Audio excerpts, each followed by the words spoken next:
प्रायोजक हैं cancer healer centre, new beginning. Doctor Abdul Wadood Qureshi साहब, आपसे सवाल कर रही हूँ क्योंकि यहाँ इस हालात के बीच में इस वक्त हकीकत यह है कि बलूच पूरी तरीके से आक्रामक होते हुए सीधे तौर पर पाक सेना का घेराव करने को भी तैयार हैं। यही वजह है कि जिस तरीके से इनके वीडियो सामने आए ऑपरेशन को देखते हुए, उन्होंने ये साफ तौर पर कह दिया कि प्लानिंग पूरी है और ये कंटिन्यूस ऑपरेशंस होंगे। ये तो महज एक शुरुआत थी। मैं गुजारिश करूंगा जब मेरी बात पूरी सुनिएगा। देखें, बलूचिस्तान को भारत क्या अलग मुल्क मानता है? वो पाकिस्तान का हिस्सा है। भारत उसे पाकिस्तान का हिस्सा मानता है। अगर घर के लोग कुछ नाराज हैं या ज्यादती हुई है तो घर की बात है। अगर बलोच नाराज हैं या पंजाबी कोई नाराज है या सिंधी नाराज है या कश्मीरी नाराज है तो घर की बात है। नाराजगी होती है, बर्तन भी आपस में होते हैं, मियाँ बीवी की भी लड़ाई होती है। इसका मतलब ये तो नहीं होता कि अगर आपके यहाँ भारत की 8 रियासतों में शिमाली वहां पर जो है वो अलहदगी पसंदी की तहरीक आजादी के झंडे लहराए जाते हैं तो हम उस पर शादियां बजाने शुरू कर दें। इनकी आवाज कौन सुनेगा? पिछले कई घंटों की इस घटना बात होती है। अच्छा, तो बातचीत कोई अभी तक क्यों नहीं हो पाई? मेरी गुजारिश सुनो, लोग सुनते हैं, लोग बात करते हैं, बात नहीं भी करते। घर में भी लड़ाई होती है। एक इलाके में हम रहते हैं तो एक थाने में एक थानेदार ना। अच्छा, एक बात बता दीजिए, जब से ये पूरा घटनाक्रम हुआ है, जिस तरीके से ट्रेन हाईजैक हुई है, प्रिजनर्स एक्सचेंज को लेकर कोई बात हुई? ये हुई, बहुत सारे लोगों ने की। बुनियादी तौर पे भारत को भी इसकी मजम्मत करनी चाहिए। नतीजा क्या हुआ कि आज आप खुद वहां पर बमबारी करते हुए आम नागरिकों को टारगेट करने लगे हैं? नहीं, अगर दहशतगर्दी करेगा कोई और लोगों को पकड़ेगा और अगवा करेगा, लोगों को रोकेगा, ट्रेन पे बम धमाका करेगा तो क्या उस पे फूल बरसाए जाए? उनको तो मारना चाहिए, उनको तो गिरफ्तार करना चाहिए, उनके खिलाफ मुकदमात चलाने चाहिए, उनको खुली अदालत में करके जो सजावार उनको सजा देनी चाहिए। देखें, बलूचिस्तान पाकिस्तान का हिस्सा है, भारत उसको मानता है। आप लोगों को भी जिस चीज को भारत ने तस्लीम किया उसको तस्लीम करना चाहिए। आप सुन रहे हैं, अगर ऐसा करोगे तो सलूक यही होगा। फिर भूल जाइए कि किसी तरीके से आपकी मांग या आपकी कोई भी बात को कंसिडर भी किया जाएगा। मैं इंसाफ से सिर्फ ये कहता हूं कि आप कहते हैं ये घर की बात है तो घर में रेफरेंडम क्यों नहीं कराते? आपने वहां पे 3-3 किलोमीटर पे चौकियां बनाई हुई हैं। हाँ। आपने बाग लगाया हुआ है। हम कश्मीर में रेफरेंडम करा रहे हैं ना। देखें, आप बात कर रहे तो मैंने बात नहीं की। आप बात कर रहे तो मैंने बात नहीं की। अच्छा, आप बात करें तो मैंने बात करा, जरा सुनने की भी देखिए, मसला इन लोगों का ये है, इन बेचारे पाकिस्तानी पॉलिटिशियनों का, इनको लाया जाता है। ये आपकी इंडिया की तरह डेमोक्रेटिक नहीं है। इनको जितवाया जाता है, इनके रिजल्ट चेंज किए जाते हैं। 75 सालों से बेचारों ने आज तक अच्छा इलेक्शन नहीं देखा है। कहने का मतलब है these are the people, they are coming from the same GHQ.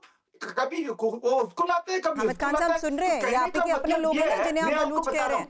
वही आपकी डेमोक्रेसी को किस तरीके से दुनिया के सामने रख रहे हैं कि किस लेवल पर, हर लेवल पर ये फेलियर है। नहीं है।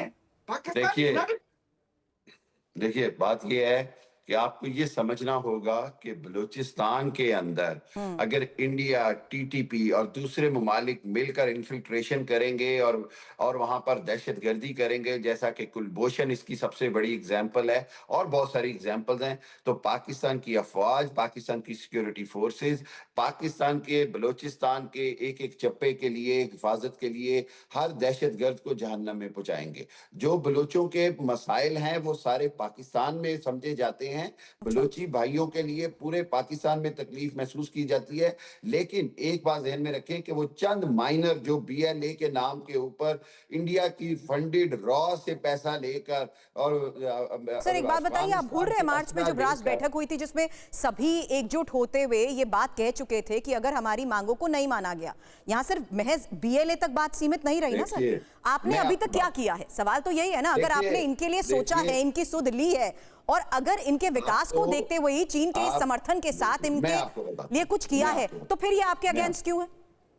मैं आपको बताता हूं, इस वक्त पाकिस्तान में सबसे ज्यादा इन्वेस्टमेंट जो है वो गवादर में हो रही। मैं खुद गवादर में गया, बलूचिस्तान में हो रही है, बलूचिस्तान के लोगों के हाथों से हो रही है, बलूच लोगों के मिनिस्टर्स और एमपीज के हाथों से हो रही है। सो हकीकत ये है कि वो लोग जो मिसयूज हो रहे हैं, वो लोग जो एजेंट बन के राह के लिए काम कर रहे हैं, वो 1% भी नहीं है, आटे में नमक के बराबर भी नहीं है। और उनको एलिमिनेट करना जो है वो पाकिस्तान के लिए लाजमी है, पाकिस्तान और बलूचिस्तान की हिफाजत के लिए लाजमी है। एक और बात आपको समझनी होगी, वो ये कि यहाँ पर बलूचिस्तान के अंदर पूरी दुनिया में सबसे ज्यादा मादनियात हैं, जखायर हैं, सब कुछ है, जिसके ऊपर आप जैसे दुश्मनों की नजरें हैं। तो अच्छा। पाकिस्तान की अफवाज और सिक्योरिटी फोर्सेस अपने चप्पे चप्पे की हिफाजत करना जानते हैं। अगर कोई भी, भारत में भी ट्रेन अगवा हुई, तारीखी तौर पर दुनिया में सबसे ज्यादा ट्रेन अगवा का मामला भारत में हुआ। सर, ठीक है, मैं फिर से वही बात कह रही हूँ, मैं आपने मैं क्या आपको- किया, आपसे सवाल करा, वो जवाब आप नहीं दे पाए, आपने फिर से डाइल्यूट कर दिया। आपकी खुद की सिक्योरिटी फेलियर को बात करो तो आप फिर भारत पर आ जाते हैं। Security आपको failure सुनाई नहीं क्यों है। नहीं देता कि किस तरीके से हम वहां बैठे देखें। लोग अपनों से ही, अगर डेमोक्रेसी है, सब कुछ है, तो इनकी बिल्कुल आवाज है। सुनने वाला कौन है? अच्छा, इनकी उनकी आवाज कोई आज 2 दिन आवाज पहले तो उठी नहीं, सुनी ये मांगे जा रही। पिछले कई सालों से चलती आ रही है। नहीं, मैंने आपको उनकी मार्च में हुई सारी- ब्रास की वो बैठक भी याद दिला दी थी, जिसमें सीधे तौर पर ये चेतावनी दे दी गई थी कि अगर नहीं मांगे मानी गई तो आक्रामक होते हुए सीधा घेराव होगा, और वो हो भी गया है। देखिए, अब बलोच मानवाधिकार देखिए, कार्यकर्ता भी तो इतने देखिए, दिनों से कई बयान दे चुके हैं, वो भी आपने नहीं जो- सुने होंगे,